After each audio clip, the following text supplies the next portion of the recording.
just made it Cartmel for the third race. Yeah, absolute disaster here. The gate was fine, and I suddenly realised today, not yesterday, I wasn't sure we had a course.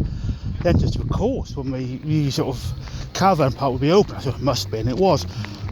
Bloody battery over the phone, my S5, completely malfunctioned, and dear God, the alarm thought it was, well, the phone thought it was 15 minutes earlier than it was. So the alarm went off at 7. Look at the computer, realised it's 6:52. That's right, 7, that's about 10 to 6. And the computer thinks it's, and so it was about 50 minutes later than it actually was. I mean, I had to get it at 7 o'clock to end up, God, that was 8:23. I have no idea if the phone malfunctioning or batteries malfunctioning. There's no way I'm going to make the first 2 races. I could have maybe trying to get a taxi, but in Cartmel it was going to be a lot expensive. And my first 2 races weren't up to much. But it's a lovely walk, I have to say. It's one of the nicest walks. I've been to every, as I might bore you with at certain times, but every racecourse in Britain for an island. It's possibly the loveliest walk of any of them, actually. Just over 40 minutes maybe. But it's not flat. It's a bit hilly and it's a bit stony. You know, it's not. It's just. Yeah, it's an easy enough walk, but as long as you've got some sort of fitness anyway. But it's a lovely track. It's just very quirky. The only time was 2015. That's the only time. So the racing Cartmel was not that great, really. I was planning to go last year, but it got cancelled, of course, with COVID. Well, public did anyway. But it's a strange one. You can't see the final flight, the home straight. You can't see the final fence. I've read to it from in like running post. But you're.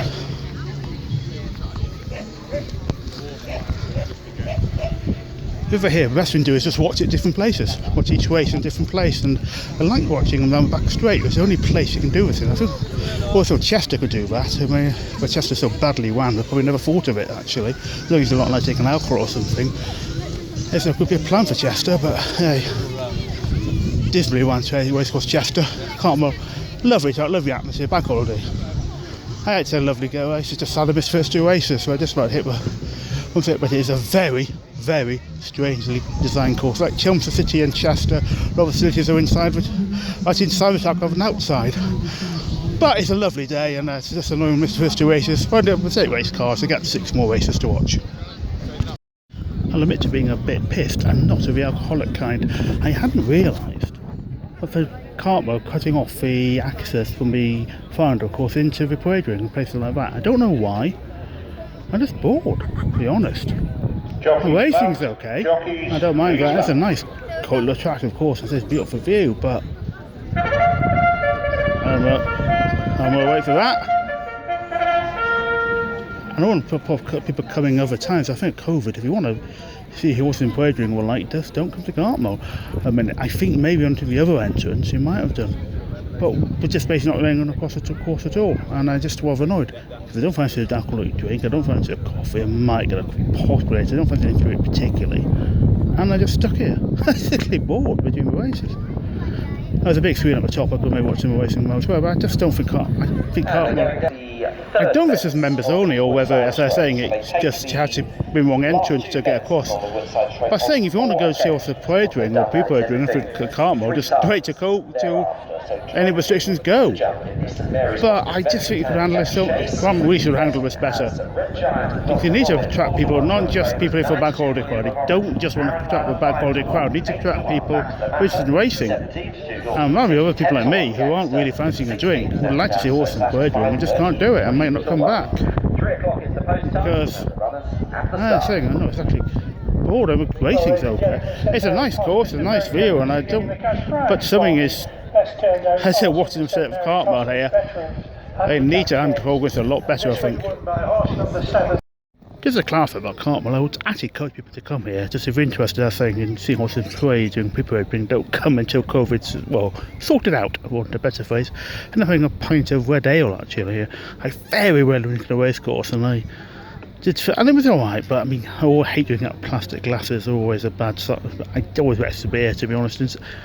It's only about the 7th time I've drank at a racecourse in 300 plus visits.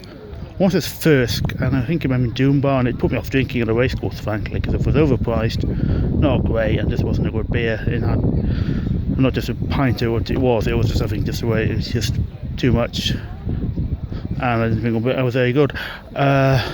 Hereford, I drank a pint there for free because I was there for the first meeting. Hereford reopened. I gave a free pint, maybe to the first 100 odd ticket holders. I don't know.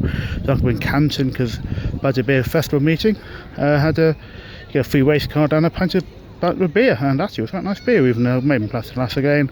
So once at Fontwell, and in Newcastle I drank it a few times, mainly when I've been to a preview event meeting and I've been a race meeting in the afternoon, and in that case I'd get a meeting in the afternoon and have a pint in the Border Minstrel before racing, and I'd one somewhere else, and I'm afraid I can't remember where it was. How do people actually live in Cark? That's where the train is. Cark is 40 minutes walk away from the racecourse, so the train comes in, sort of Cartmel station, but there's one shop here along this, and it closes at 5, or maybe sometimes at 6 o'clock other days. Might have been back home, it might have been 6, but still I got here just after 6, so that was useless. But not a single another shop here at all. Whether you have to go with bike or car or whatever to Cartmel, I don't know, but how do you actually live in a place with no shops? It's quite remarkable. There's just a single shop in the entire area. So I'll give you some advice. Don't move to Cark, you won't enjoy it.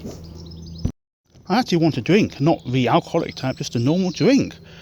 There's nowhere, and I'm not joking, it's possible I won't be able to do anything until midnight when I get back after Carlisle Station Metro to Newcastle, into Jesmond, because there's an ambulance change in Lancaster, that not be long enough. There's a bit long in Carlisle, that may be hopefully long enough, but really, dear me, this is not, it's frankly a little bit absurd.